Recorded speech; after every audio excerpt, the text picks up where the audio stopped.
tersebut.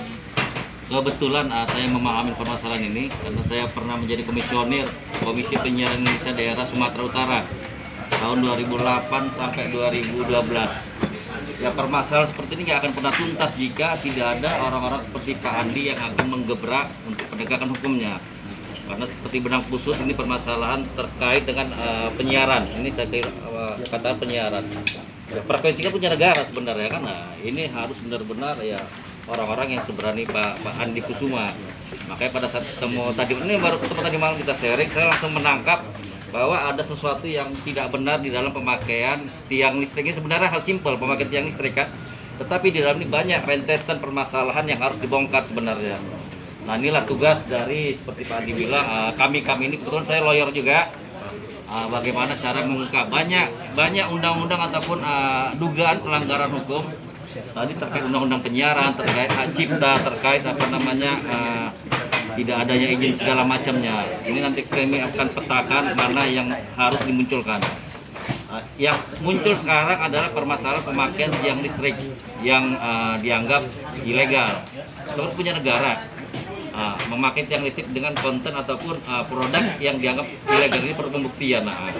Makanya pada saat ini berita heboh, saya hanya membaca sekilas di media kok ada berita 8 TV kabel digunting segala macam. Saya langsung dalami, saya langsung cari tahu nih apa permasalahannya. Langsung saya namanya secara berpadan kita tahu Pak Andi siapa. Saya cari informasi apa yang sudah dilakukan Pak Andi ini adalah saya anggap ya sebagai orang yang paham di dunia penyiaran di Undang-Undang 32 tahun 2002. Ini adalah sesuatu yang harus memang benar-benar dilakukan.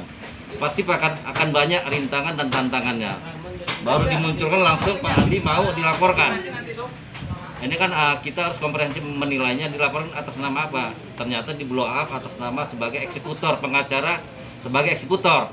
Itu nggak benar, yang ada mendampingin kliennya, pemberi kuasa adalah mendamping untuk melakukan tindakan. Tindakan itu bisa berupa pemutusan atau apapun itu.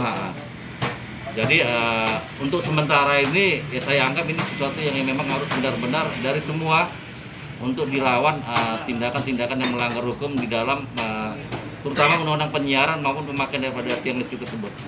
Mungkin dari saya perolahan seperti itu supaya lebih hidup, mungkin ada tanya jawab. Pak Mali, siapa? Sampai sejauh mana perizinan TV kabel ini kalau di KPI? Kalau KPI itu kan ada pertama izin prinsip, ya kan itu izin sementara. Nah, ini dari awal izin prinsip ini mereka nggak boleh beriklan sebenarnya.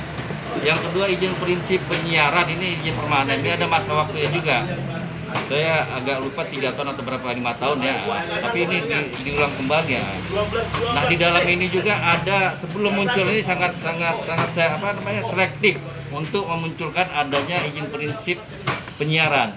Ada tadi terkait teknis ataupun alat-alat yang digunakan harus berstandar yang bersertifikasi, ya nggak sembarangan itu. Karena saya juga pernah memberi izin GTI, Metro TV segala macam pada saat mereka buka penyiaran di Medan. Jadi saya paham betul. Nah, terkait TV kabel ini sebenarnya kita harus mendalami lebih lanjut. Terutama ini untuk di Batam peran Balmon. Balmon jangan tutup mata terhadap permasalahan ini. Balmon monitoring.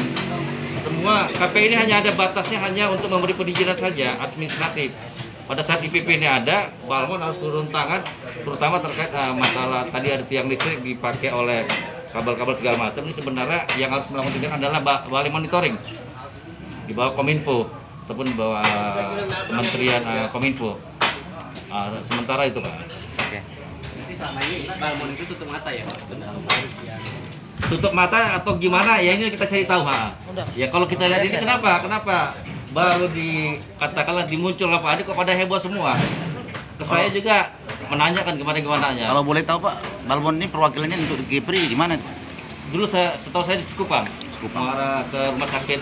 Nanti kita wawancara. Sebelah kanan tuh Balai Monitoring di bawah Kementerian Kominfo. Ini bersinergi semua. Kalau hanya KPI ini saya kira adalah komisi yang saya anggap ya, karena saya pernah dalam komisi yang mandul juga, nggak bisa melakukan eksekusi, nggak bisa melakukan sesuatu, hanya sebatas setelah mereka temukan ada pihak lain yang bisa mengeksekusi. Tapi kalau Pak Andi bilang tadi untuk memutus tuh nggak ada di ranah KPI, karena memang komisi ini hanya untuk kebutuhan suatu negara adanya suatu pengawasan terhadap penyiaran. seperti itu aja Pak. Ada pihak-pihak lain yang mempunyai kekuatan untuk melakukan eksekusi terhadap temuan yang dianggap tadi diduga menyalahi peraturan dan perizinan. Nah, jadi kalau dibilang Pak Andi bilang tadi ke KPI Kepri ya menyatakan ini legal, saya setuju di situ. Setuju situ ya legal dalam hal IPE ataupun izin prinsip. Tetapi setelah ini kan ada perizinan-perizinan lain sebenarnya.